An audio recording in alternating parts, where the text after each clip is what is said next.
Hér höfum við fyrirlegan Rut Hernir Konráðsdóttir. Rut, þetta var sætur sigur í dag.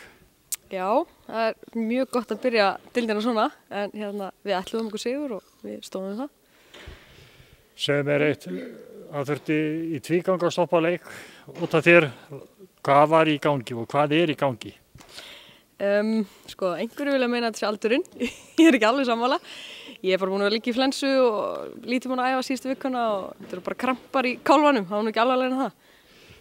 Aldur, þetta er náttúrulega helbert kjaftaði, skilur, þú ert bara nýskriðin yfir 20 og ég er nýskriðin yfir 60 og ég er ennþá í boltanum. Reyndar á hliði línu, þannig að þetta er ekki aldurinn. Nei, ég veit það sko, en þetta kom ekki frá mér, þetta kom frá öðrum. En ég er alveg í toppformi sko, þetta er bara skrifast á að ég lítið búin að æfa núna síðustu vikuna og búin að líka í flensu, þannig að. Segðu mér, hvernig fannst þér svona liði heilt yfir mæta þessu verkefni sem að var í í dag? Fullt af ungum stelpum sem að lestu sínu verkefni vel að hendi? Já, ég vil bara byrja að hrósa þeim bara fyrir alveg geggjaðan leik. Þessar stelpur eru ekkert smá kókraustar og koma alveg ískaldar inn í þetta lið og standa sér alveg frábærlega. Þannig að það eiga bara mikinn heiður skilið fyrir það. Er það ekki bara fyrirliðanum og reynsluboltanum og aldursforsetanum í liðinu að þakka? Ég ætla að vona að ég ætla að gera þeim eitthvað eða kenni þeim eitthvað. En eins og segi, þær standa sig ótrúlega vel, þetta er ekkert sjálfgefið, þetta er ungur hópur sem við erum með og þær eru svolítið að finna fyrir því að þær eru að bera svolítið ábyrgð. En þær eru alveg að standa vel undir því og bara mjög flott hjá þeim. Af og til, þið náðu góðri fórystu oftar einu sinni í leiknum en svo jafnara þá koma stelpur inn grimmar og náðu sér niður í 8, 9 stig, 10 stig og svo gefið í. Þetta var skemmtilegu leikur samt.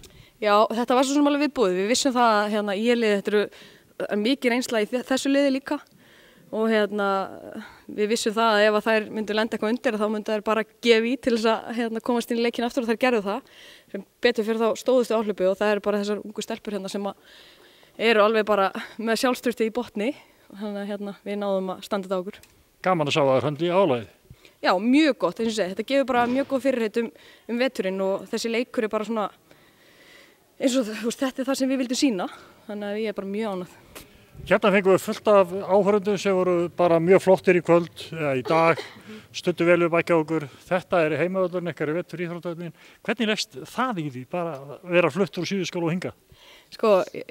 Síðuskóli er alltaf svona pínu okkar heimili sko. Hér er engin Gunni, Marl og Sara? Nei, það er svolítið, við söknum þess náttúrulega alveg gríðarlega, en þetta hús er bara frábært, aðstæður gerist ekki mikið betri sko. Og við erum alveg hrikalega ánægðir með það að fá bæði að æfa og spila alla okkar leiki. Þannig og umgjörðin í kringum kvennakörfuna er bara stígandi og við sjáum bara fram á mjög bjarta tíma. Skemmtilega körfuboltavetur. Mjög skemmtilega körfuboltavetur og bara að sjá mætingunni í dag og umgjörðina í kringum þetta er bara alveg geggjað. Þið sendi þessi skilaboð, hér er gaman, komið í. Nákvæmlega. Þeir sem voru ekki í dag, þeir þurfa að koma næst. Þetta var alveg geggjað gaman sko. Þetta eru góð lokaorð, til hamingju með sigurinn og gangið vel. Takk fyrir sömuleiðis.